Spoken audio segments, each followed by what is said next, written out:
Una niña en silla de ruedas desapareció en un parque acuático, dejando a su familia desesperada por respuestas. Pero 7 años después, un trabajador de mantenimiento vacía una piscina antigua y lo que encuentra le hiela la sangre. Gabriela Montemayor marcaba con entusiasmo el calendario en la cocina de su pequeño apartamento en Polanco.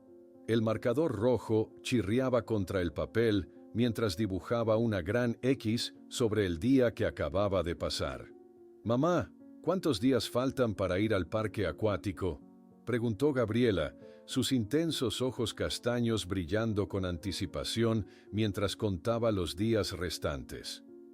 Elena Montemayor sonrió a su hija de 8 años mientras preparaba quesadillas para el desayuno. «Solo 5 días más, mi corazón. Ya casi llega el sábado». Gabriela aplaudió con sus pequeñas manos, haciendo que su cabello rubio rebotara alrededor de su rostro angelical.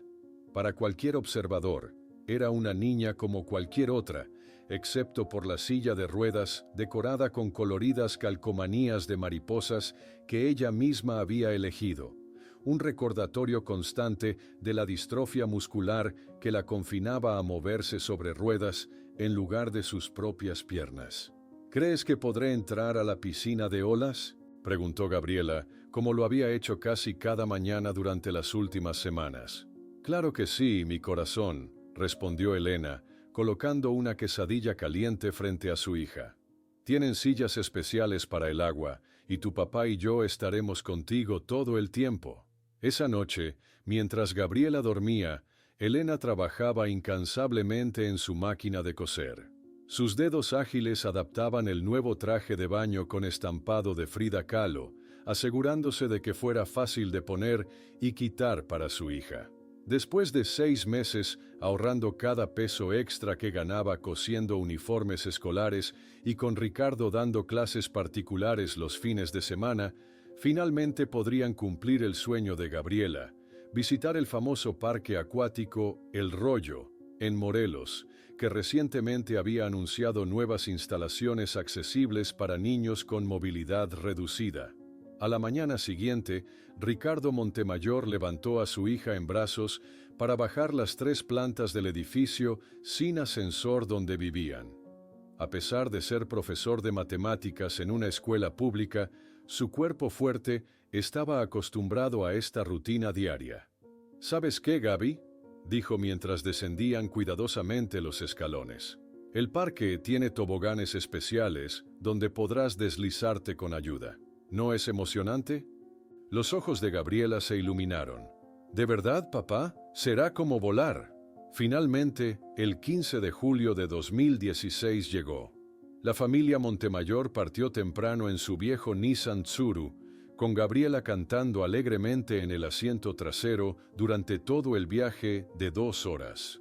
El calor era abrasador, casi 35 grados, pero nada podía disminuir el entusiasmo de la pequeña. Al llegar al parque, Ricardo estacionó en una de las plazas preferenciales, ya bastante llenas a pesar de ser temprano. La fila para entrar era larga, pero afortunadamente pudieron usar el acceso prioritario debido a la condición de Gabriela. Cuando finalmente cruzaron las puertas de entrada, Gabriela quedó boquiabierta ante la vista de las enormes piscinas y coloridos toboganes que se extendían frente a ella. «Mira, papá, cuánta agua», exclamó, sus ojos brillando con una alegría que hacía que todo el esfuerzo y ahorro valiera la pena. Durante la mañana, la familia disfrutó de las áreas adaptadas. Los empleados del parque, amables y bien entrenados, ayudaron a transferir a Gabriela a una silla flotante especial en la piscina infantil. Ricardo jamás olvidaría la expresión de pura felicidad en el rostro de su hija cuando sintió el agua meciéndola suavemente. «Es como ser una sirena, papá», gritaba entre risas cada vez que una pequeña ola la balanceaba. Para el mediodía, el parque había alcanzado su capacidad máxima con más de 5,000 visitantes. El calor era intenso y la familia decidió descansar en un área sombreada cerca de la plaza de comidas. Gabriela estaba exhausta, pero radiante, envuelta en su toalla de Frida Kahlo, mientras observaba a otros niños corretear alrededor. «Tengo sed, mamá», dijo Gabriela, abanicándose con un folleto del parque. «Yo también, mi amor», respondió Elena, secándose el sudor de la frente. «Voy a comprar agua para los tres. Ricardo, ¿puedes quedarte con ella un minutito?» Ricardo, que acababa de recibir una llamada del trabajo, asintió distraídamente mientras se alejaba unos pasos para escuchar mejor a su interlocutor. Elena caminó hacia el puesto de bebidas, donde una considerable fila se había formado. Desde la distancia, podía ver la silla de ruedas de Gabriela y la figura de Ricardo cerca, hablando por teléfono. Fueron apenas 2 minutos y 37 segundos, según registraría después la cámara de seguridad de la plaza de comidas. Cuando Elena regresó con 3 botellas de agua, encontró solo la toalla de Frida Kahlo sobre el banco. La silla de ruedas con las coloridas mariposas había desaparecido. Ricardo, terminando la llamada, se giró al mismo tiempo y su rostro palideció instantáneamente. «¿Dónde está Gaby?», preguntó Elena, su voz ya temblorosa. «Estaba justo aquí, respondió Ricardo, mirando frenéticamente a su alrededor. Lo que siguió fue una rápida escalada de pánico. Primero, buscaron en los baños cercanos, pensando que tal vez algún empleado había llevado a Gabriela a hacer sus necesidades. Después, revisaron la piscina infantil, imaginando que podría haber pedido a alguien que la llevara de vuelta al agua. «¡Mi hija! ¡No encuentro a mi hija!», gritaba Elena, corriendo entre las piscinas y agarrando el brazo de desconocidos para mostrarles la foto de Gabriela en su celular. «Tiene 8 años, cabello rubio, está en silla de ruedas, por favor». En 15 minutos, empleados del parque activaron el protocolo de niño desaparecido. Los altavoces comenzaron a repetir: «Se busca a la niña Gabriela Montemayor, 8 años, cabello rubio, en silla de ruedas decorada con mariposas. Si la ve, por favor diríjase al punto de información más cercano». Martín Salgado, el gerente de seguridad, un hombre corpulento de aproximadamente 50 años, coordinó la búsqueda inicial, dividiendo a los empleados en equipos para rastrear cada sección del parque. Las salidas fueron monitoreadas y guardias revisaron grabaciones recientes. «Señora, necesito que me diga exactamente cómo estaba vestida su hija», pidió Salgado, mientras un empleado más joven tomaba notas.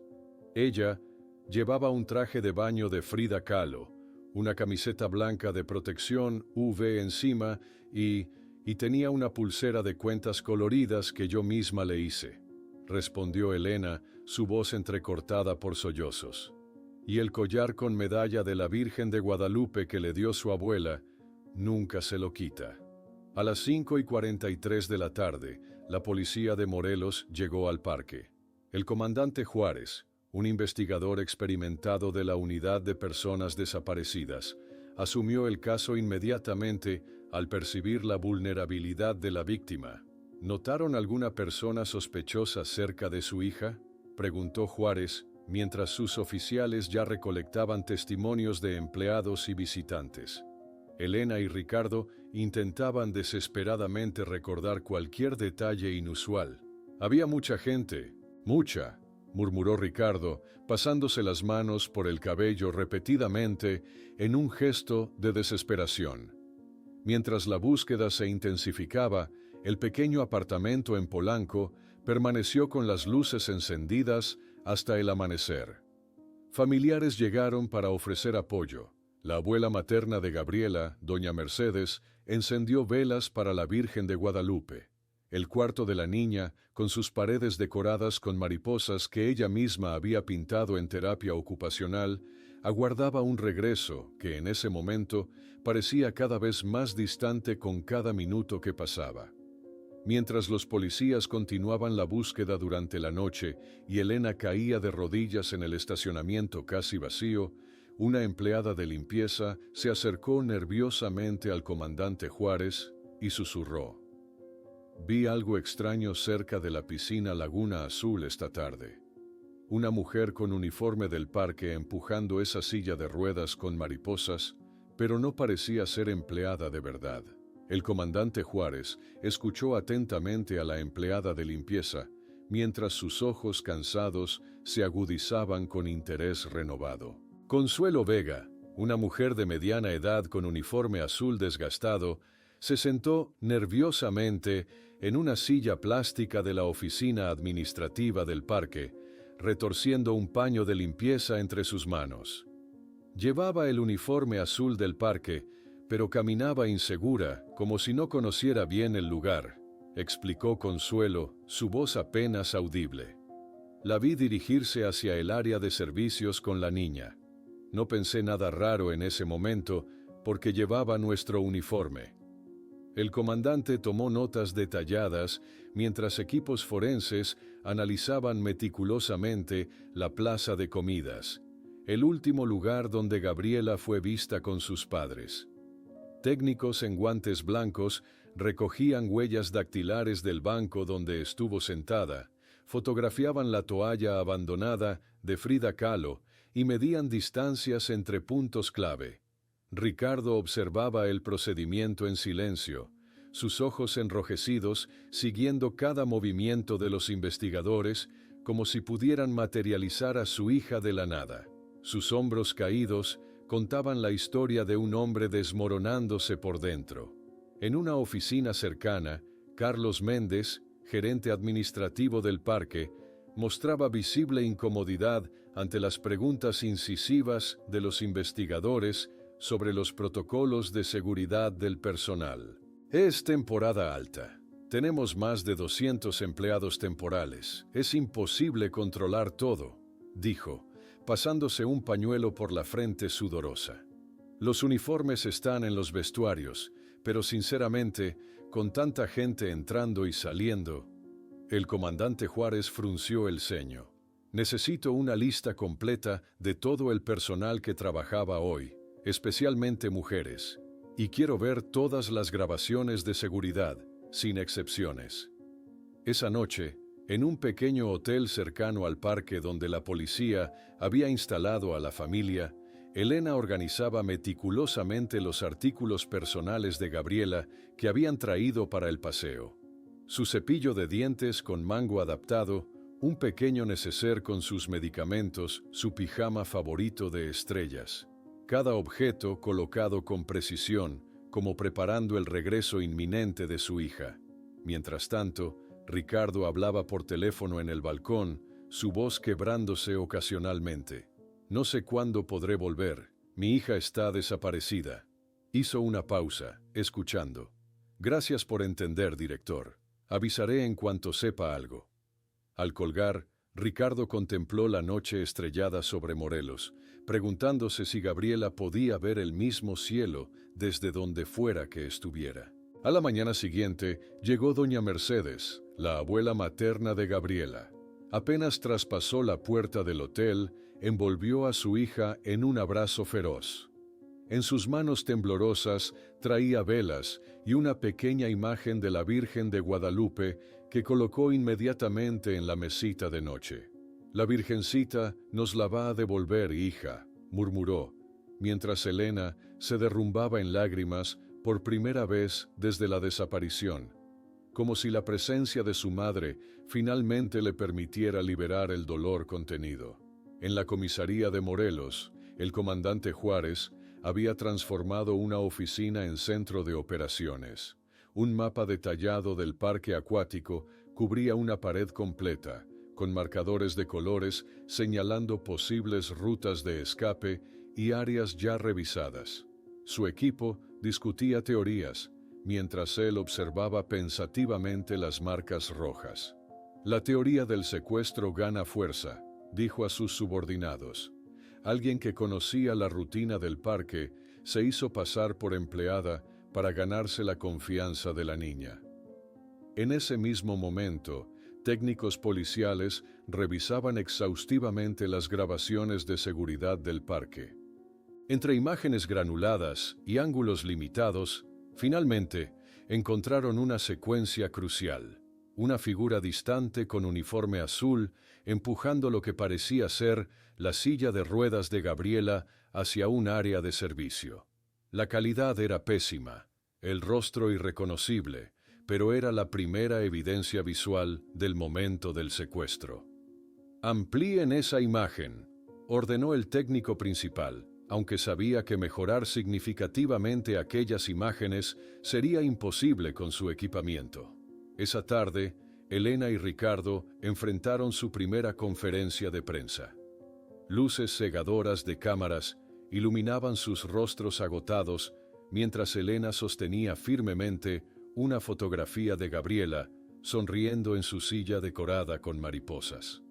«Por favor, si alguien sabe algo, si vieron algo, ayúdenos a encontrar a nuestra hija», suplicó Elena, su voz sorprendentemente firme a pesar de sus ojos enrojecidos. «Gabriela necesita medicamentos diarios. Quien la tenga debe saber que su salud está en riesgo». Mientras la búsqueda continuaba, voluntarios de la comunidad local se organizaron para imprimir y distribuir carteles con la foto de Gabriela. Un grupo de madres del barrio de Polanco en Ciudad de México también comenzó a repartir volantes, creando una red de búsqueda que se extendía rápidamente. El comandante Juárez dedicó especial atención a una joven empleada temporal que no se había presentado a trabajar el día siguiente a la desaparición. Tras visitar su dirección registrada, descubrieron que había dejado precipitadamente el pequeño cuarto que alquilaba, sin dejar rastro. Esa noche, mientras Ricardo finalmente caía rendido al sueño después de 36 horas despierto, Elena se encerró en el baño del hotel. La presión acumulada explotó en un ataque de pánico devastador. Resbaló por la pared hasta quedar sentada en el suelo frío, jadeando desesperadamente mientras intentaba controlar su respiración. Mordió una toalla para ahogar sus sollozos, temerosa de despertar a Ricardo o alertar a los policías apostados en el pasillo. Durante la madrugada, Ricardo escrutaba frenéticamente las redes sociales en su celular. Cada notificación, cada mensaje, podía contener la pista que los llevara a Gabriela. Entre decenas de mensajes de apoyo, aparecían también crueles bromas y falsas pistas que apuñalaban su corazón ya destrozado. Al amanecer del segundo día, policías con perros rastreadores peinaban las áreas periféricas del parque. Los animales olfateaban la toalla de Gabriela, buscando su rastro entre estacionamientos polvorientos y pequeñas zonas boscosas aledañas. Elena y Ricardo contemplaban el amanecer desde la ventana de su habitación de hotel, sentados lado a lado en un silencio cargado de palabras no dichas. Sus manos entrelazadas eran el único puente visible entre dos islas de dolor inconmensurable. Las profundas ojeras marcaban el primer día completo sin su hija, un día que jamás imaginaron tener que vivir. Cuando la exhaustión finalmente venció a Elena y se quedó dormida brevemente en el sofá del hotel, su celular vibró con un mensaje de un número desconocido. «Tengo información sobre su hija. Venga sola al estacionamiento abandonado detrás del parque, sin policía o nunca más verá a Gabriela». Elena miró fijamente el mensaje en su teléfono, su corazón latiendo con fuerza contra su pecho. La posibilidad de obtener información sobre Gabriela eclipsó cualquier pensamiento racional sobre el peligro. Con manos temblorosas, escribió una breve nota para Ricardo que dormía exhausto. «Salí a tomar aire, vuelvo pronto». No era exactamente una mentira, pero tampoco revelaba sus verdaderas intenciones. En la recepción del hotel, Elena solicitó un taxi. El recepcionista, reconociéndola de las noticias, la miró con compasión mientras marcaba el número. Minutos después, un taxi destartalado se detenía frente al hotel. «¿Está segura, señora? Este lugar no es seguro», advirtió el taxista cuando ella le dio la dirección del estacionamiento abandonado cerca del parque acuático. El hombre la observó por el retrovisor, claramente incómodo con el destino. «Por favor, solo lléveme», respondió Elena con firmeza. apretando su bolso donde llevaba los pocos pesos que tenía y una pequeña botella de spray de pimienta que Ricardo había insistido en que llevara siempre. El estacionamiento abandonado era un paisaje desolador de concreto agrietado y hierba salvaje creciendo entre las fisuras. Viejos autos oxidados y montones de basura creaban un laberinto siniestro bajo el sol abrasador de mediodía. Elena caminó nerviosamente entre los escombros, sobresaltándose cuando una lata rodó tras ser golpeada por el viento. De repente, una figura emergió entre dos furgonetas abandonadas. Un hombre con boné y rostro parcialmente cubierto por una bandana se acercó con cautela. «¿Usted es la madre de la niña de la silla de ruedas? Vi cuando se la llevaron», dijo el hombre, manteniendo cierta distancia. Elena asintió, su garganta demasiado seca para hablar. El desconocido comenzó a relatar una elaborada historia sobre una red criminal que operaba en parques turísticos, secuestrando niños para venderlos a familias extranjeras. Describía con precisión el parque y sus operaciones, pero Elena, a pesar de su desesperación, notó inconsistencias en su relato. La niña llevaba un vestido azul con estrellas cuando se la llevaron, afirmó el hombre con fingida seguridad. En ese momento, Elena supo que estaba siendo engañada. Gabriela llevaba su traje de baño de Frida Kahlo y una camiseta V blanca, no un vestido. Este hombre nunca había visto a su hija. «Necesito dinero para más información. Es peligroso para mí», continuó el hombre, extendiendo su mano expectante. Elena dio un paso atrás, sintiendo una mezcla de rabia y decepción. «Mi hija no vestía así ese día. Usted no sabe nada», dijo con voz firme, retrocediendo lentamente. El hombre cambió su actitud inmediatamente, su falsa amabilidad transformándose en frustración. «No sea estúpida, señora. Puedo ayudarla si coopera».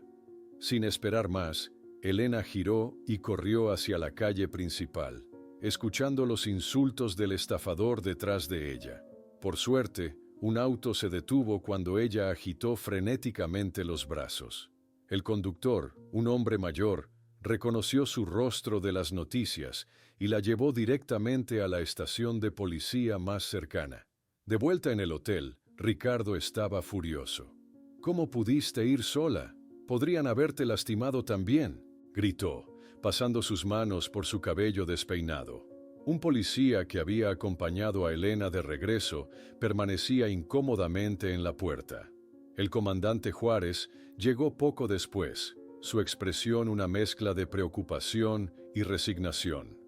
«Desafortunadamente, esto es común. Hay personas que se aprovechan del dolor de las familias para extorsionarlas», explicó con cansancio. «Por eso insistimos en que nos informen de cualquier contacto sospechoso». 2 días después, una llamada anónima afirmó haber visto a una niña rubia en silla de ruedas en un autobús con destino a Puebla. Un equipo policial fue despachado inmediatamente. Elena y Ricardo esperaron horas en la comisaría, aferrados a esta nueva esperanza, solo para que los investigadores regresaran cabizbajos. Era otra niña rubia en silla de ruedas, sin ninguna relación con Gabriela. Conforme pasaban los días, el caso ganó atención nacional. Una cadena de televisión contactó a la familia para una entrevista. Elena se encontró sentada en un camerino improvisado, mientras una maquilladora intentaba disimular sus profundas ojeras y los signos del llanto constante. «Estamos en vivo en 3 minutos», anunció una asistente de producción, ajustando el micrófono en la blusa de Elena. Las luces cegadoras del estudio contrastaban con la oscuridad que Elena sentía por dentro. Durante la entrevista, mantuvo la compostura admirablemente, describiendo a Gabriela no como una víctima, sino como una niña vibrante y llena de vida que amaba las mariposas y tenía sueños como cualquier otra niña. Mientras tanto, Ricardo lidiaba con las consecuencias prácticas de la tragedia. Una llamada con el director de su escuela confirmó sus temores. No puedo volver a trabajar así, no puedo fingir que todo está normal, explicó, sabiendo que cada día sin Gabriela significaba también un día sin ingresos para financiar la búsqueda. Una semana después del desaparecimiento, Elena y Ricardo regresaron a su apartamento en Polanco. Abrir la puerta fue como recibir un golpe físico. Cada rincón gritaba la ausencia de Gabriela. Sus libros, sus juguetes, sus dibujos en la nevera. Todo permanecía exactamente como lo había dejado, esperando un regreso cada vez más improbable. Esa noche, Elena entró silenciosamente al cuarto de Gabriela. Se sentó en la pequeña cama, acariciando las sábanas frías, inhalando el aroma que aún conservaba la esencia de su hija. Tomó el cobertor favorito de Gabriela, una manta suave con estampado de estrellas, y lo abrazó contra su pecho. «Te vamos a encontrar, mi Gabichu, te lo prometo», susurró en la penumbra del cuarto vacío, meciéndose suavemente como cuando arrullaba a su bebé años atrás. La mañana siguiente, mientras preparaba café mecánicamente en la cocina del apartamento, movimientos que realizaba por pura memoria muscular sin verdadera conciencia, el teléfono de Elena sonó. El identificador mostraba el número del comandante Juárez. Con el corazón acelerado, contestó. La voz del comandante sonaba más animada de lo que había estado en días. «Señora Montemayor, acabamos de recibir información importante. Una de las cámaras del peaje en la carretera captó un vehículo sospechoso saliendo de Morelos el día de la desaparición, y creemos haber identificado la silla de ruedas de Gabriela en el asiento trasero». Elena sintió que su corazón se detenía por un instante al escuchar las palabras del comandante Juárez. Una nueva esperanza, frágil pero real, emergía después de días de angustia y pistas falsas. «¿Está completamente seguro?», preguntó, su voz apenas audible, mientras Ricardo se acercaba rápidamente al notar su expresión. Esa misma tarde, Elena y Ricardo viajaban de regreso a Morelos, el paisaje borroso a través de las ventanillas del autobús, sus mentes enfocadas únicamente en esta nueva pista. En la comisaría, el comandante Juárez los recibió con una expresión cautelosa que intentaba equilibrar profesionalismo y compasión. «Tenemos las imágenes del peaje en la carretera México-Puebla», explicó, conduciéndolos a una pequeña sala de reuniones donde un técnico esperaba frente a una computadora. Fueron capturadas aproximadamente 1 hora y media después de la desaparición de Gabriela. En la pantalla apareció una imagen granulada en blanco y negro. El técnico amplió una sección que mostraba un Volkswagen Jetta blanco pasando por la caseta. En el asiento trasero, apenas visible, se distinguía lo que parecía ser una silla de ruedas plegada. Elena se inclinó hacia adelante, sus ojos escrutando cada píxel de la imagen borrosa. «¿Pueden mejorar la calidad? ¿Ver la matrícula completa?», preguntó, su voz mezclando ansiedad y esperanza. El técnico forense digital, un joven con gafas y expresión concentrada, manipulaba la imagen con experticia. «Solo puedo recuperar 4 de los 6 caracteres», explicó. «Los últimos dígitos están demasiado borrosos debido al ángulo y la distancia». Durante las horas siguientes, el comandante Juárez y su equipo trabajaron metódicamente, anotando todas las posibles combinaciones de matrículas en un gran pizarrón blanco. Junto a ellas, colocaron fotos del modelo exacto del vehículo y un mapa con posibles rutas desde Morelos hacia Puebla y más allá. De regreso en Ciudad de México, mientras la policía iniciaba la búsqueda del vehículo, Elena canalizó su ansiedad en acción. Sentada frente a su computadora portátil, creó la página «Donde está Gabriela» en Facebook, publicando la fotografía más reciente de su hija. Gabriela sonriendo radiante en su silla de mariposas, sus ojos castaños brillando con vida.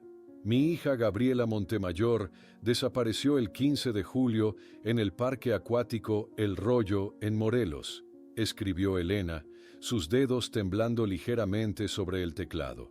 «Tiene 8 años, cabello rubio, ojos castaños y usa una silla de ruedas decorada con calcomanías de mariposas. Por favor, compartan esta información. Cualquier dato podría ayudarnos a encontrarla. Al día siguiente, Ricardo supervisaba la impresión de miles de carteles en una gráfica local. Las imágenes de Gabriela, el modelo del carro sospechoso y números de contacto cubrían cada hoja. Voluntarios, muchos de ellos desconocidos conmovidos por la historia, se organizaban para distribuirlos no solo en Morelos y Ciudad de México, sino también en estados circundantes. 3 semanas después del desaparecimiento, Elena se encontraba frente a las cámaras del noticiero Televisa. La reportera, una mujer de mediana edad con ojos compasivos, la entrevistaba con delicadeza. Han pasado ya 3 semanas y las autoridades siguen sin encontrar a su hija, dijo la periodista. ¿Qué mensaje quisiera dar a quien pueda tener información? Elena, vestida con la misma blusa azul que llevaba Gabriela en su última foto escolar, respondió con una fuerza que sorprendió incluso a Ricardo, que observaba desde fuera del set. A quien tenga a mi hija, ella necesita sus medicamentos diarios. Por favor, déjenla en un hospital, una iglesia, donde sea, pero no la lastimen. Y a quien pueda tener información, ayúdennos a terminar con esta pesadilla. Un mes exacto después de la desaparición, cientos de personas se reunieron en una vigilia en la Basílica de Guadalupe. Cada asistente sostenía una vela y una mariposa de papel colorido. Las familias con niños en silla de ruedas ocupaban las primeras filas, un gesto de solidaridad que conmovió profundamente a Elena. La presión mediática y el clamor público finalmente surtieron efecto. Al día siguiente de la vigilia, Ricardo fue convocado a una acalorada reunión con el comandante Juárez. No es suficiente. Necesitamos más recursos, más policías buscando a mi hija, exigió, golpeando la mesa con frustración. Sorprendentemente, el procurador de Morelos apareció en la puerta de la oficina, anunciando: «Estamos formando una fuerza especial dedicada exclusivamente al caso de su hija, señor Montemayor. El presidente mismo ha solicitado resultados inmediatos». Mientras tanto, en diversos municipios de Puebla y estados circundantes, policías verificaban meticulosamente cada Jetta blanco que coincidía con las posibles combinaciones de matrícula. Propietarios eran interrogados, documentos revisados, vehículos inspeccionados. Elena dormía cada vez menos. Cuando finalmente el agotamiento la vencía, caía rendida en el sofá con el celular aún en mano, la página Donde está Gabriela, abierta, mostrando ya 50,000 seguidores y cientos de mensajes de apoyo. En la escuela donde Ricardo trabajaba, el director lo recibió con expresión sombría mientras limpiaba su armario. «Entendemos tu situación, Ricardo», dijo con genuina compasión. «Tu puesto estará esperándote cuando todo esto termine». Después de semanas de búsqueda exhaustiva, la policía finalmente localizó un Jetta blanco con matrícula coincidente en una pequeña oficina mecánica en las afueras de Puebla. El comandante Juárez lideró personalmente el operativo, encontrando el vehículo estacionado entre otros autos en reparación. El propietario, un anciano llamado Emilio Fuentes, salió limpiándose grasa de las manos con un trapo sucio, visiblemente confundido por la repentina presencia policial. «Compré el auto hace 3 semanas en efectivo, a un hombre que necesitaba dinero con urgencia», explicó Fuentes cuando lo interrogaron sobre el origen del vehículo. Cuando los investigadores le pidieron el documento de compraventa, el hombre extrajo de su overol un papel arrugado. El comandante Juárez lo examinó detenidamente, su expresión transformándose de concentración a asombro y luego a furia contenida. El documento manuscrito mostraba un nombre y una firma que le resultaban inquietantemente familiares. El vendedor del Jetta blanco fue Martín Salgado. el mismo gerente de seguridad que había coordinado la búsqueda inicial de Gabriela en el parque acuático. El comandante Juárez golpeó el documento de compraventa contra la mesa, su rostro contraído en una mezcla de rabia y frustración.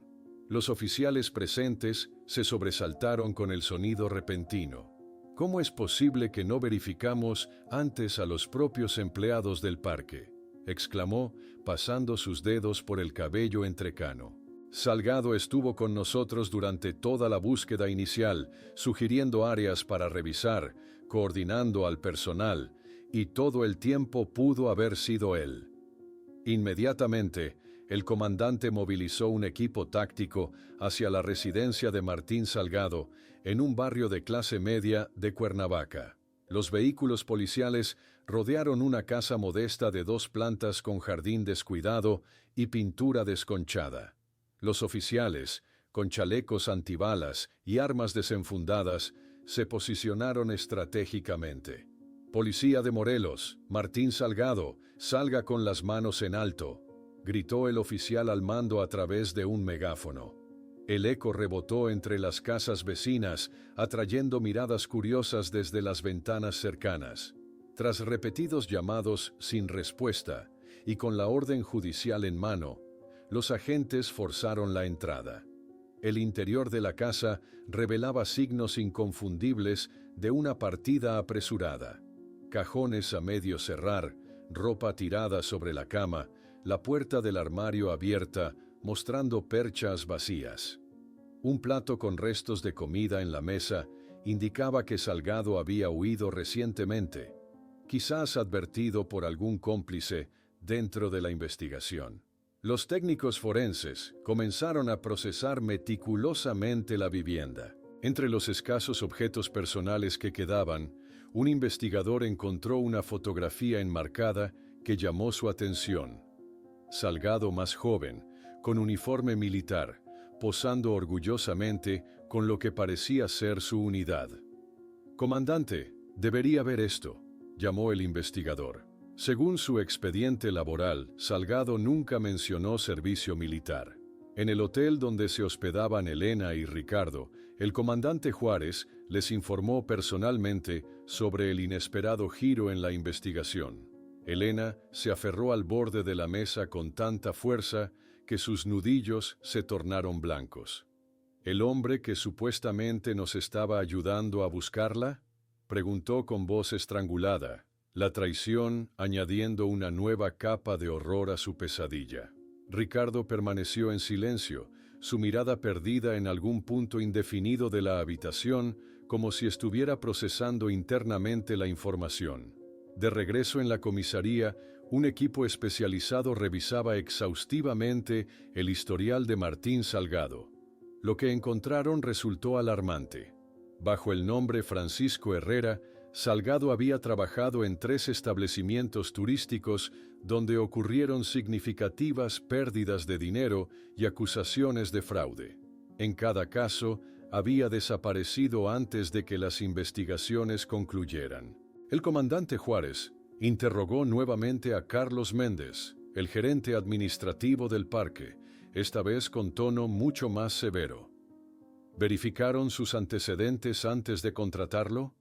¿Sabían que su identidad anterior era Francisco Herrera?, preguntó, deslizando fotografías de Salgado bajo sus diferentes identidades. Méndez palideció visiblemente.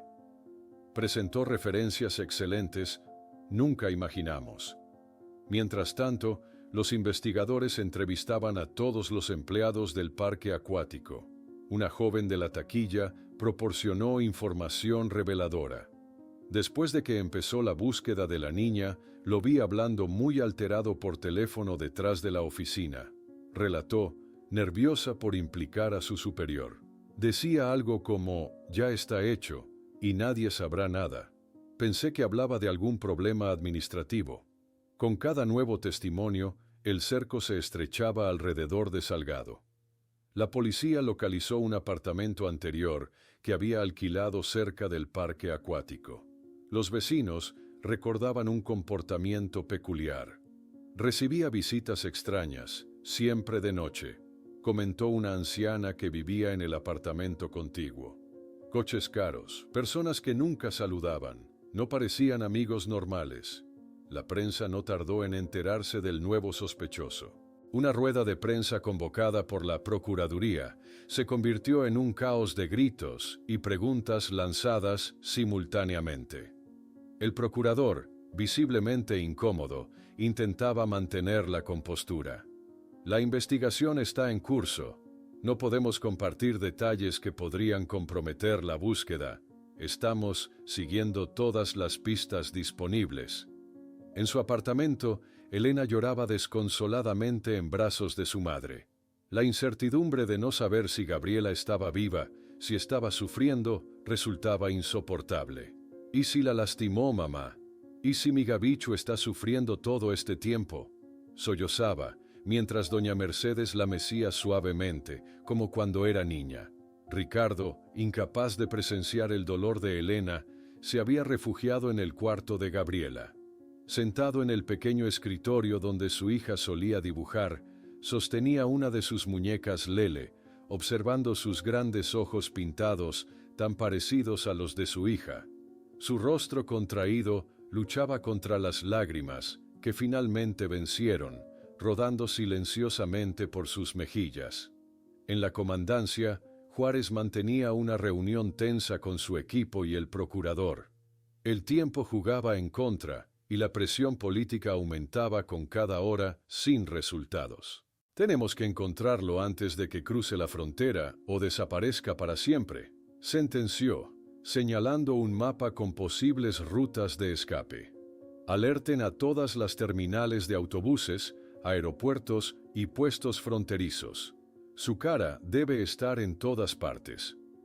Efectivamente, esa misma noche, la fotografía de Martín Salgado aparecía en todos los noticieros nacionales, con un número de línea directa para denuncias parpadeando en rojo debajo.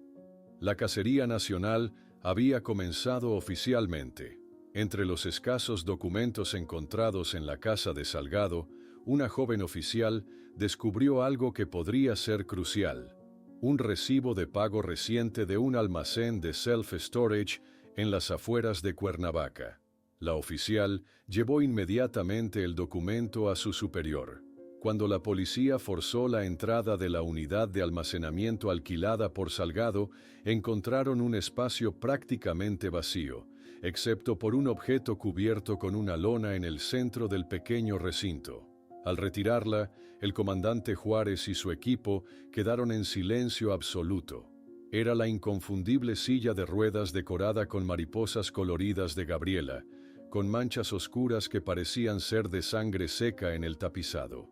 La inconfundible silla de ruedas de Gabriela, ahora mancillada con manchas oscuras, transformó el caso en cuestión de segundos. El comandante Juárez se quitó la gorra y la sostuvo contra su pecho, un gesto instintivo de respeto ante lo que temía confirmar. Con guantes de látex, un técnico forense extrajo cuidadosamente muestras de las manchas oscuras que salpicaban el tapizado. «Debemos proceder con la máxima cautela», instruyó Juárez a su equipo. «Esto es evidencia crucial». La noticia del hallazgo llegó a Elena y Ricardo como un golpe devastador. Sentados en la misma sala de la comisaría, donde habían pasado incontables horas durante las últimas semanas, escucharon al procurador de Morelos explicar con voz grave el significado del descubrimiento. «Las pruebas preliminares indican que las manchas son de sangre humana», informó, evitando momentáneamente el contacto visual. «El tipo sanguíneo coincide con el de Gabriela». Elena permaneció absolutamente inmóvil, como si cualquier movimiento pudiera quebrarla definitivamente. Sus ojos, fijos en un punto indefinido de la pared, parecían mirar hacia un abismo interno. «Que hayan encontrado su silla no significa que mi hija esté muerta», respondió finalmente, cada palabra articulada con dolorosa precisión. «Pudo haber sido lastimada y luego llevada a otro lugar». Ricardo, a su lado, no encontraba palabras. Su rostro reflejaba el colapso interior de un hombre enfrentando la posibilidad que había temido desde el primer día, pero se había negado a aceptar. Los equipos de búsqueda se reorientaron inmediatamente.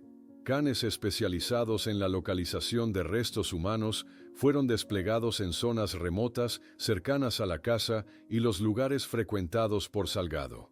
Los animales, con sus correas tensas y narices pegadas al suelo, recorrieron barrancos y terrenos baldíos bajo el sol implacable de Morelos. Mientras tanto, en una sala de conferencias de la Fiscalía Estatal, se desarrollaba una reunión de coordinación interestatal. La imagen de Martín Salgado, proyectada en una pantalla gigante, dominaba la habitación. Oficiales de estados vecinos recibían instrucciones precisas para la búsqueda nacional del sospechoso.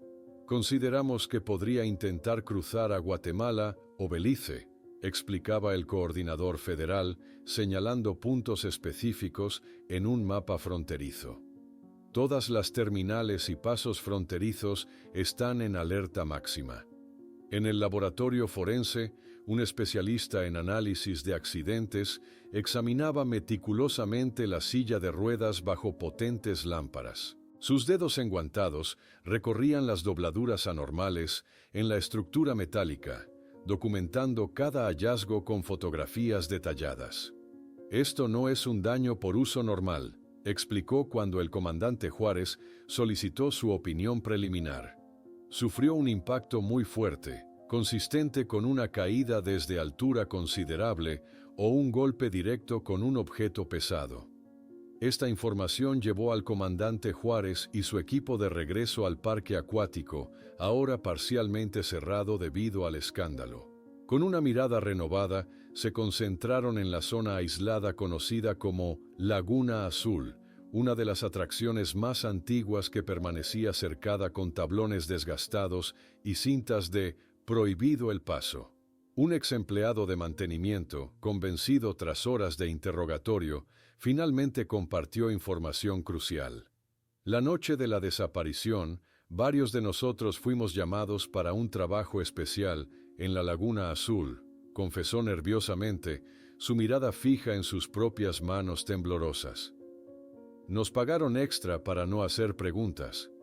Vélez dijo que era un problema con las tuberías que debía resolverse inmediatamente. Mientras la investigación avanzaba, el matrimonio Montemayor comenzaba a desmoronarse bajo el peso insoportable de la tragedia. Esa noche, Ricardo no regresó al apartamento hasta pasada la medianoche. Elena lo esperaba despierta, el olor a tequila llegando antes que sus palabras. «Estuviste bebiendo», dijo ella, una constatación más que una acusación. Ricardo se desplomó en el sofá, lágrimas silenciosas rodando por sus mejillas mientras miraba fotos de Gabriela en su teléfono. «No puedo más, Elena. No puedo seguir imaginando lo que pudo pasarle». En el cuarto de hotel, convertido ahora en un hogar temporal indefinido, Elena mantenía una rutina casi obsesiva.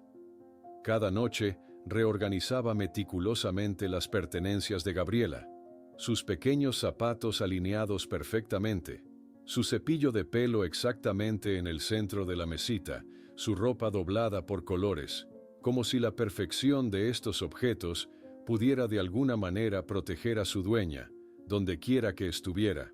La fricción entre distintas formas de procesar el dolor estalló una mañana, cuando Ricardo encontró a Elena leyendo en voz alta el libro favorito de Gabriela a una audiencia de peluches y muñecas cuidadosamente sentados en la cama. «Tienes que aceptar la posibilidad de que no vamos a encontrarla con vida», gritó él, incapaz de contener su frustración y desesperación. «Nunca, no hasta que vea su cuerpo», respondió Elena con igual vehemencia, abrazando el libro infantil contra su pecho como un escudo. Mientras la relación de los padres de Gabriela se deterioraba, los agentes forenses examinaban minuciosamente los registros financieros y de mantenimiento del parque acuático. Un descubrimiento perturbador emergió. facturas que documentaban una compra urgente de materiales de construcción, incluyendo varias bolsas de cemento, arena y herramientas, el día inmediatamente posterior a la desaparición de Gabriela. El comandante Juárez, de pie frente a la cerca que rodeaba la piscina abandonada Laguna Azul, observaba con atención cada detalle. La plataforma elevada junto a la cascata artificial, el ángulo pronunciado hacia el agua profunda, la ausencia de barandillas adecuadas. Por primera vez, una teoría coherente comenzaba a formarse en su mente. Esa noche, Elena escribía en el diario que había comenzado tras la desaparición, sus palabras, un susurro en el papel. Hoy encontraron tu silla, mi Gabichu. Dicen que había sangre, pero yo siento en mi corazón que sigues viva en algún lugar. En la madrugada del 60º día de búsqueda, cuando la investigación parecía concentrarse cada vez más en la piscina abandonada, el teléfono del comandante Juárez sonó con insistencia, arrancándolo de un sueño ligero. La voz al otro lado pertenecía al jefe de la estación fronteriza de Tapachula, en la frontera con Guatemala. Comandante, tenemos a Martín Salgado. Intentó cruzar con documentos falsos a nombre de Ernesto Vidal. Lo detuvimos hace 20 minutos. El comandante se incorporó de inmediato, completamente despierto. Manténganlo aislado. Voy personalmente. Hay algo más, señor, continuó el oficial fronterizo. Al momento de la detención, sus primeras palabras fueron: fue un accidente, yo solo ayudé a ocultarlo. Martín Salgado fue trasladado desde la frontera hasta Morelos bajo un fuerte dispositivo de seguridad. Después de 60 horas sin dormir, el ahora principal sospechoso del caso Montemayor presentaba un aspecto demacrado cuando fue introducido en la sala de interrogatorios de la Fiscalía Especial. Sus ojos, hundidos en profundas ojeras, recorrieron nerviosamente la habitación antes de fijarse en la grabadora digital que un técnico acababa de encender. Quiero aclarar algo desde el principio, comenzó Salgado, su voz ronca por la deshidratación. Yo solo seguí órdenes. Fue Vélez quien decidió todo. Dijo que el parque quebraría si se sabía lo que había pasado. El comandante Juárez, sentado frente a él con una carpeta llena de fotografías, mantuvo su expresión impasible. Cuéntanos exactamente qué pasó con la niña, Salgado, sin rodeos. Las manos de Salgado temblaban visiblemente mientras dibujaba un mapa rudimentario de la piscina Laguna Azul en una hoja que le habían proporcionado. Sus trazos erráticos marcaron con una X un punto específico cerca del área más profunda. Allí, murmuró, golpeando el papel con su dedo índice. Allí es donde está. Inmediatamente después del interrogatorio inicial, el comandante Juárez contactó con la Procuraduría Federal. Necesitamos localizar urgentemente a Armando Vélez. Según Salgado, se mudó a Cancún después de dejar la administración del parque. Explicó, paseando nerviosamente por el pasillo. Y necesitamos una orden judicial para excavar en la piscina abandonada. En una sala adyacente, Elena y Ricardo observaban el interrogatorio a través de un vidrio, cada revelación desgarrando lo que quedaba de sus corazones. Elena apretaba un pañuelo contra sus labios, intentando suprimir los sollozos que amenazaban con escapar de su garganta. Al día siguiente, un equipo técnico especializado en radar de penetración de suelo, GPR, llegó al parque acuático. Bajo la atenta mirada de oficiales y peritos forenses, comenzaron a escanear metódicamente el piso de la piscina vacía, barriendo cada centímetro con el dispositivo que enviaba ondas electromagnéticas a través del concreto. El técnico principal, un geólogo forense con experiencia en casos de fosas clandestinas, señaló repentinamente hacia el monitor portátil que mostraba las lecturas del radar. Hay una irregularidad aquí, aproximadamente a 1 metro de profundidad. La densidad del material es diferente, explicó, marcando un área que coincidía con la X en el dibujo de Salgado. Con estas evidencias preliminares, la jueza de control no dudó en firmar la autorización para la excavación. Dada la gravedad de las acusaciones y las evidencias presentadas, se autoriza la intervención estructural en el área especificada, declaró, estampando su firma en el documento oficial que convertiría oficialmente la piscina Laguna Azul en una escena del crimen. La presión psicológica comenzó a hacer mella en Ricardo de manera más evidente. Una tarde, decidió acudir solo a una consulta con un psicólogo de la Unidad de Apoyo a Familias de Víctimas, un hombre de mediana edad con mirada compasiva que escuchó pacientemente mientras Ricardo desahogaba su angustia. «No puedo seguir así. Necesito certeza, aunque sea la peor noticia posible», confesó Ricardo, su voz quebrándose. «Es como si estuviéramos en un limbo. No podemos llorarla porque no sabemos si está muerta, pero tampoco podemos vivir normalmente creyendo que aparecerá». Mientras tanto, Elena buscaba consuelo de otra manera. En la pequeña capilla del hospital cercano a la delegación, se arrodilló frente a la imagen de la Virgen de Guadalupe, apretando entre sus dedos el medallón idéntico al que Gabriela llevaba siempre en su cuello. «Protégela si está viva, recíbela si ya está contigo», susurró, lágrimas silenciosas deslizándose por su rostro exhausto. «Pero por favor, no me dejes en esta incertidumbre». La noticia sobre la posible localización de Gabriela se filtró rápidamente a la prensa. Decenas de manifestantes se congregaron frente a las puertas cerradas del parque acuático, que había suspendido operaciones desde que Salgado fue identificado como sospechoso. Carteles, hechos a mano, exigían justicia para Gabriela y responsabilidad para todos los implicados. La convivencia forzada en el pequeño hotel donde seguían hospedados se volvió insoportable para Elena y Ricardo. Una noche, la tensión acumulada estalló en una discusión que desveló la profunda fractura en su relación. «¿Cómo puedes estar tan dispuesta a aceptar que está muerta?», acusó Ricardo, su voz elevándose en el pequeño espacio. «¿Y cómo puedes seguir alimentando una esperanza que solo nos lastima más?», respondió Elena, enfrentándolo por primera vez. «No estoy aceptando nada. Solo estoy preparándome para cualquier verdad que encontremos». En la comandancia, el comandante Juárez y su equipo revisaban exhaustivamente los registros financieros del parque acuático. Descubrieron pagos extraordinarios a varios empleados de mantenimiento en las semanas posteriores a la desaparición, todos aprobados directamente por Armando Vélez. «Estos montos no corresponden a ningún trabajo regular», señaló la contadora forense, subrayando cifras en un documento. «Son pagos únicos, en efectivo, sin justificación específica en los registros». Finalmente, tras una meticulosa operación de vigilancia, Armando Vélez fue localizado y detenido en un lujoso resort de Cancún. El exdirector del parque acuático, ahora bronceado y con varios kilos más, protestó indignado mientras los agentes federales lo esposaban junto a la piscina infinita. «Esto es un error. No sé nada de ninguna niña», vociferó, atrayendo las miradas de los huéspedes que disfrutaban sus cócteles bajo el sol caribeño.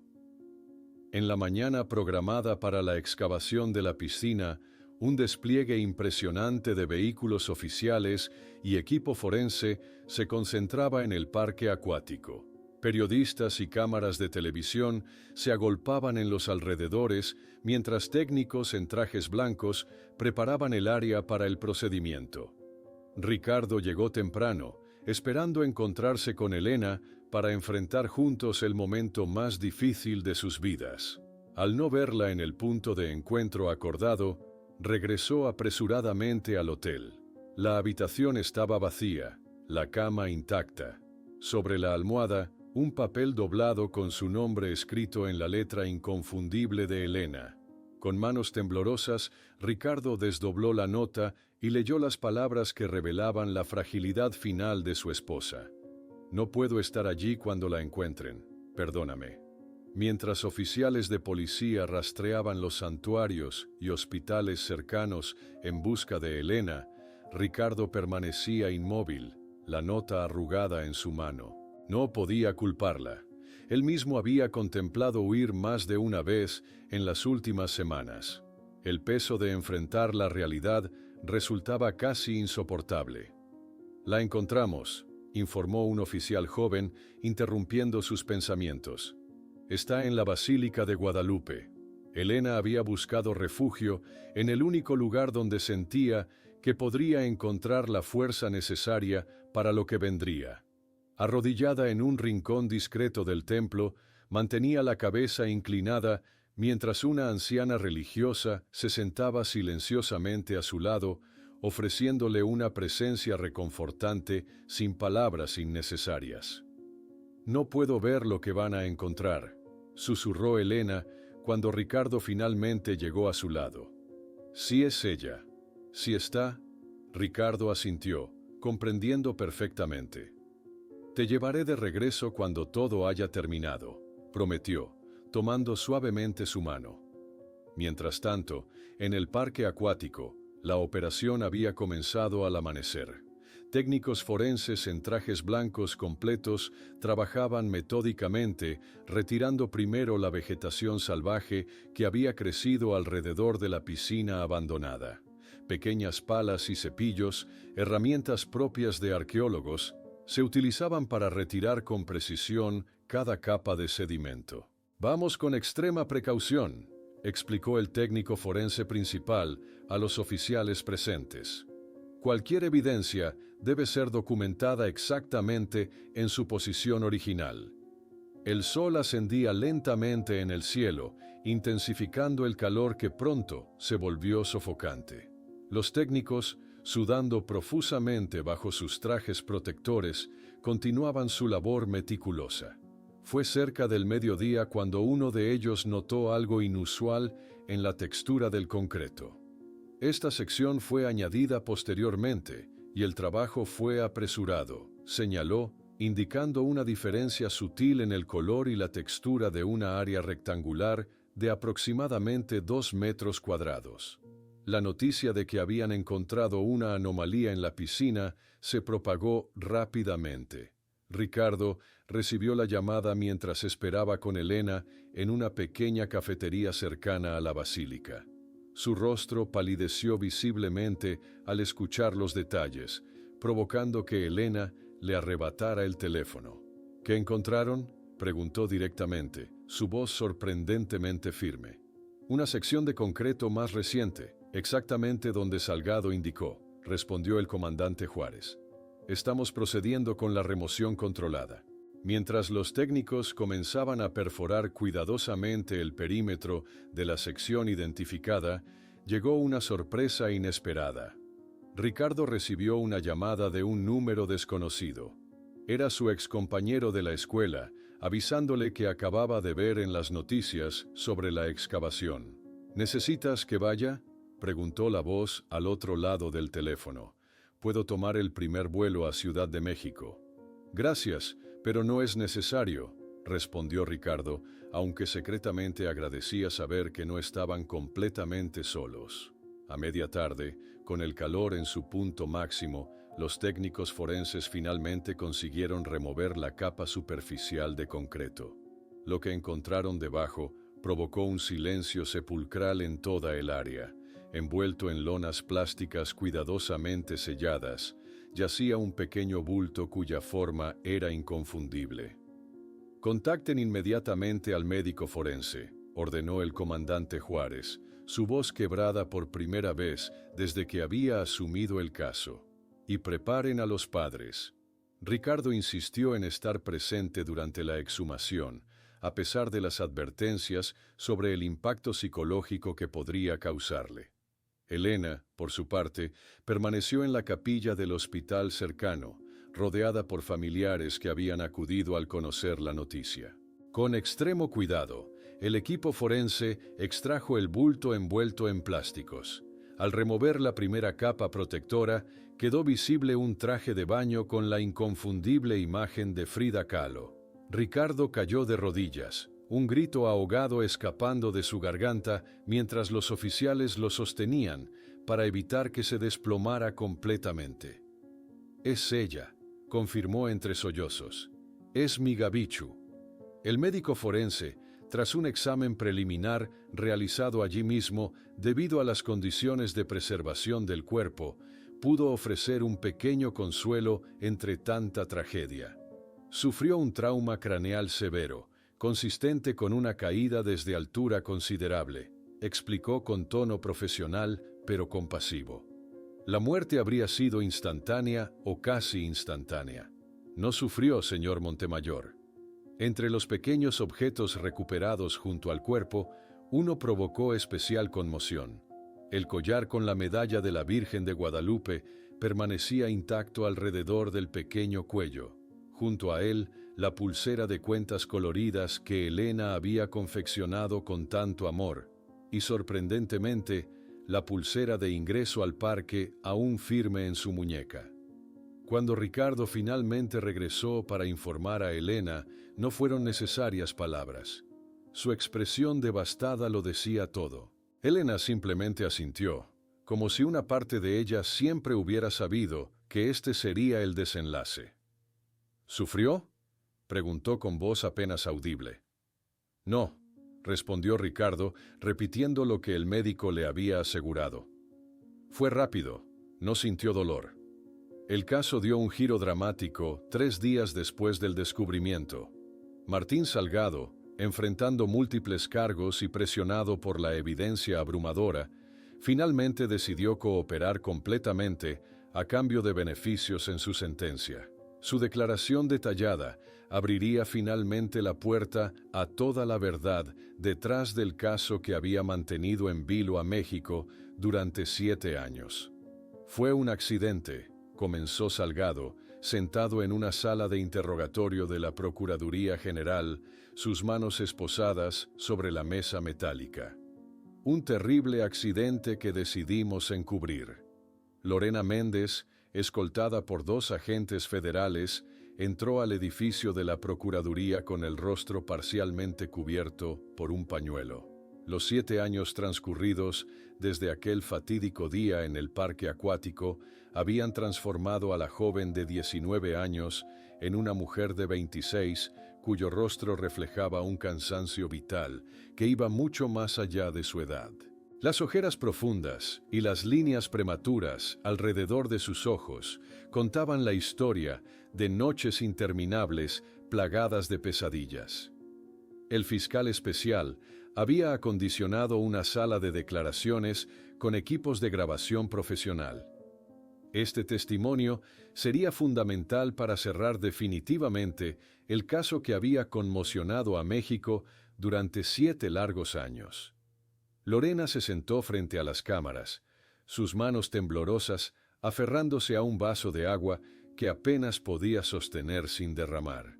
Han sido 7 años de pesadillas constantes, comenzó Lorena, su voz quebrada por el llanto contenido. Cada noche veo su carita sonriente y luego todo vuelve a ocurrir. A través de un cristal unidireccional, Elena observaba cada gesto, cada lágrima de la mujer que había estado con su hija en sus últimos momentos. Apretaba entre sus dedos un pequeño pañuelo bordado que había pertenecido a Gabriela, un objeto que ahora funcionaba como ancla a la realidad mientras escuchaba los detalles que tanto había temido y anhelado conocer. Estaba tan emocionada con la cascada, continuó Lorena, su mirada perdida en el recuerdo. Me dijo que las gotas de agua brillaban como mariposas en el aire. Las llamaba mariposas de agua. Era tan poética para su edad. Cada palabra sobre Gabriela atravesaba el corazón de Elena como una daga de doble filo, dolorosa, pero, de alguna manera, preciosa por ser un fragmento recuperado de su hija perdida.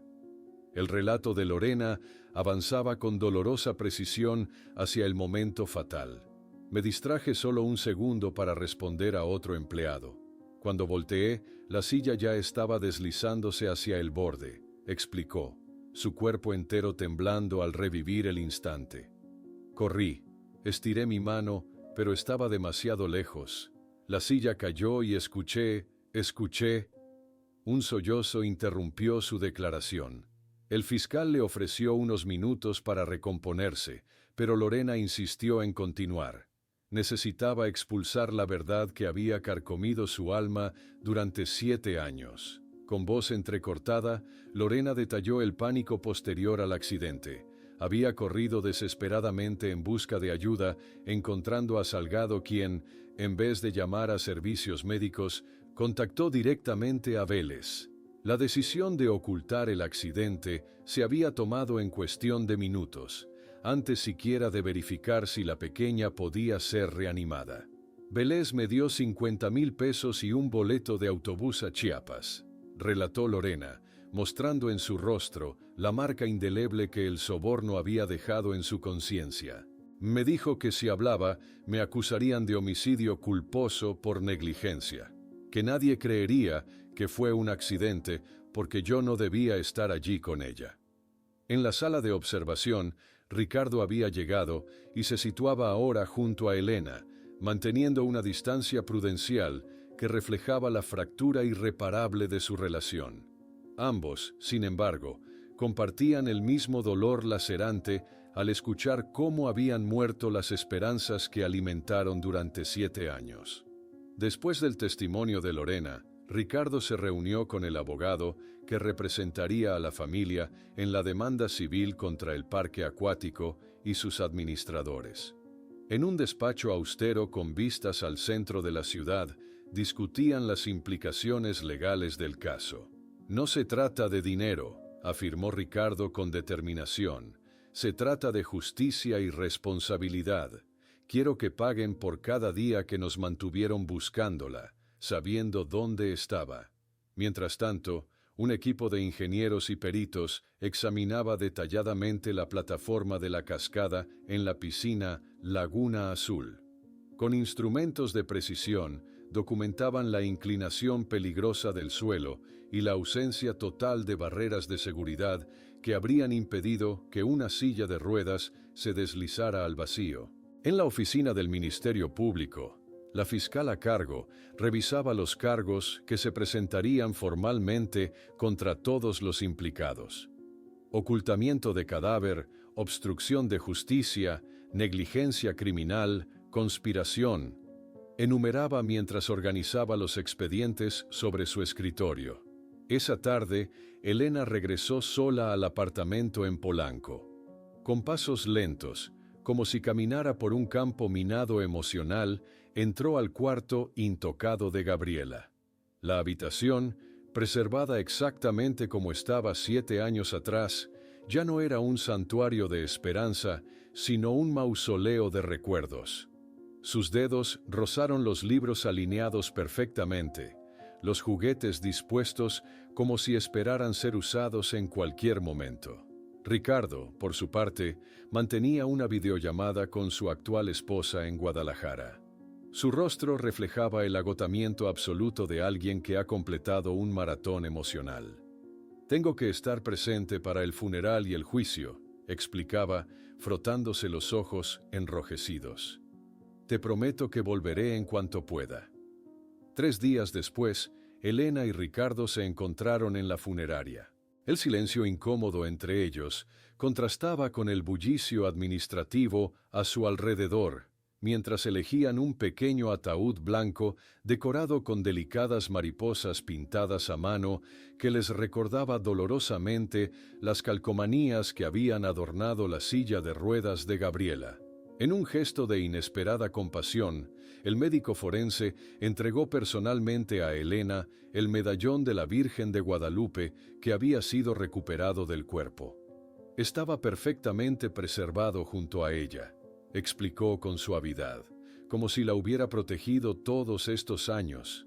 Esa noche, Elena se sentó frente a su computadora para escribir el texto que jamás imaginó tener que redactar. Sus dedos temblaban sobre el teclado mientras componía el obituario para el periódico local.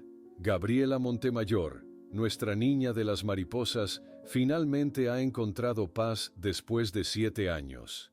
En la víspera del funeral, cuando el cuerpo de Gabriela finalmente fue liberado para la familia, tras todos los exámenes forenses, Elena sorprendió a todos con una petición inesperada que dejó atónito incluso a Ricardo.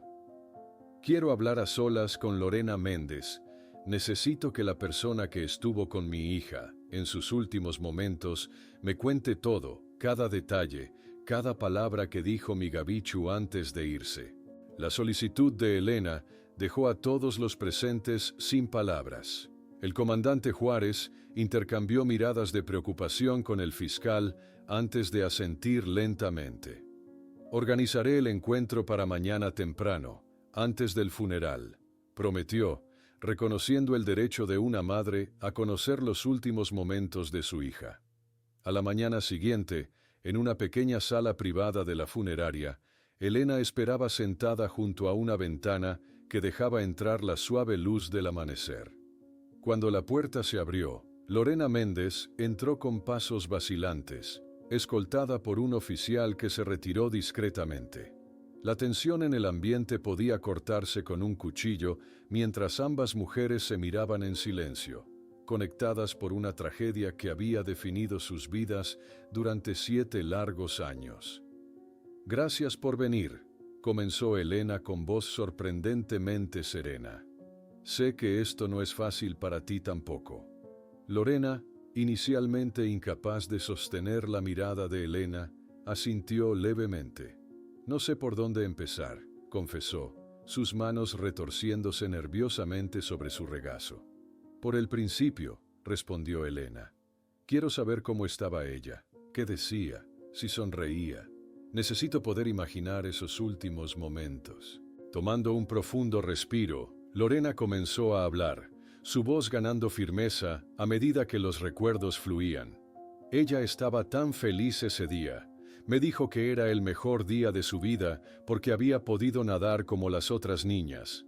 Elena absorbía cada palabra como tierra sedienta, recibiendo lluvia después de una larga sequía. Sus ojos no se apartaban del rostro de Lorena mientras preguntaba. ¿Dijo algo sobre nosotros? ¿Preguntó por mí o por su padre? Mencionó que su mamá había ido por agua y que volvería pronto, recordó Lorena. Estaba muy emocionada por mostrarles la cascada cuando regresaran. La conversación continuó con Lorena relatando detalles preciosos sobre cómo Gabriela se había maravillado con los reflejos del agua, cómo había reído cuando pequeñas gotas salpicaban su rostro. Las últimas palabras que dijo fueron, «Mira, las gotas son como mariposas de agua cuando brillan en el sol. Son mágicas». Eso fue lo último que dijo antes de que yo me distrajera por un segundo y... La voz de Lorena se quebró, pero Elena, en un gesto que sorprendió incluso a ella misma, extendió su mano y tomó la de Lorena. Te perdono. Sé que eras joven y que no fue intencional. El verdadero crimen fue ocultarlo. Aquellas palabras, imposibles de imaginar días atrás, liberaron algo en ambas mujeres. Para Lorena, un peso aplastante que había cargado durante 7 años. Para Elena, la posibilidad de comenzar verdaderamente a procesar su duelo. Horas más tarde, la iglesia de Nuestra Señora de Guadalupe rebosaba de gente. El pequeño ataúd blanco, cubierto de flores frescas y mariposas de papel multicolor, descansaba frente al altar. La fotografía sonriente de Gabriela en un caballete junto al féretro mostraba a la niña tal como todos querían recordarla, radiante, llena de vida, con sus ojos brillantes y su sonrisa capaz de iluminar cualquier habitación. Lo que había comenzado como un funeral familiar se transformó en un evento comunitario que tocó el corazón de México. Decenas de familias con niños con discapacidad llegaron desde diversos puntos del país, formando un corredor emotivo por donde el ataúd pasaría al finalizar la ceremonia. Ricardo, vestido con un traje oscuro que no había usado desde su boda, se acercó al púlpito para ofrecer unas palabras. Su voz, inicialmente temblorosa, ganó fuerza mientras hablaba. 7 años buscándote, mi Gabichu, para finalmente poder despedirnos. Ahora vuelas libre, como las mariposas que tanto amabas. Al terminar la ceremonia, Elena y Ricardo caminaron juntos detrás del pequeño ataúd. Por un breve momento, estaban unidos nuevamente, no como pareja, sino como padres que compartían el mismo dolor insondable. Cuando cada uno de los niños en silla de ruedas liberó una mariposa viva hacia el cielo azul, Elena apretó brevemente la mano de Ricardo, reconociendo silenciosamente que aunque sus caminos seguirían separados, siempre estarían conectados por el amor que ambos sintieron por Gabriela. 3 semanas después, Elena organizó una reunión en su apartamento con abogados especializados en derechos de personas con discapacidad y activistas. Sobre la mesa de la cocina, donde una vez Gabriela contaba los días para ir al parque acuático, ahora se desplegaban planos y documentos legales para la creación de la Fundación Mariposas de Agua. Queremos que cada espacio público en México sea seguro para niños con discapacidad, explicó Elena, su dolor transformado en propósito. Comenzaremos con una auditoría completa de seguridad en El Rollo. La primera acción oficial de la Fundación fue precisamente esa.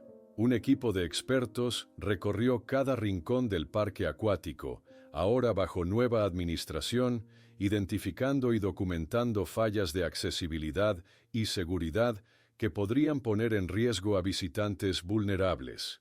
Mientras tanto, en Guadalajara, Ricardo intentaba reconstruir su vida. Una tarde, encontró a su pequeña hijastra de 6 años curioseando en una caja de fotografías que guardaba en su estudio. Con gentileza, se sentó junto a ella y comenzó a mostrarle imágenes de Gabriela. «Ella era tu hermana mayor», explicó con voz suave. Le encantaban las mariposas y tenía la sonrisa más bonita del mundo. La niña escuchó fascinada y luego propuso: ¿podemos hacer mariposas de papel para enviarle al cielo? En Ciudad de México, Elena se había convertido en el rostro visible de una causa que ganaba impulso. Su entrevista para promover la Ley Gabriela en el principal canal nacional capturó la atención de legisladores y público por igual. «Ninguna otra familia debe pasar por lo que nosotros pasamos», declaró con firmeza. Esta ley garantizará estándares mínimos de seguridad para personas con discapacidad en todos los espacios públicos. El día de la votación en el Congreso mexicano, Elena ocupaba un lugar en las galerías. Cuando el presidente de la Cámara anunció la aprobación unánime de la ley, lágrimas silenciosas rodaron por sus mejillas mientras los legisladores se ponían de pie para aplaudir, muchos mirando directamente hacia ella en reconocimiento a su lucha. Un año exacto después del funeral, Elena visitaba el cementerio Jardines del Recuerdo. La tumba de Gabriela destacaba entre las demás por la cantidad de mariposas coloridas que visitantes anónimos habían dejado allí durante meses.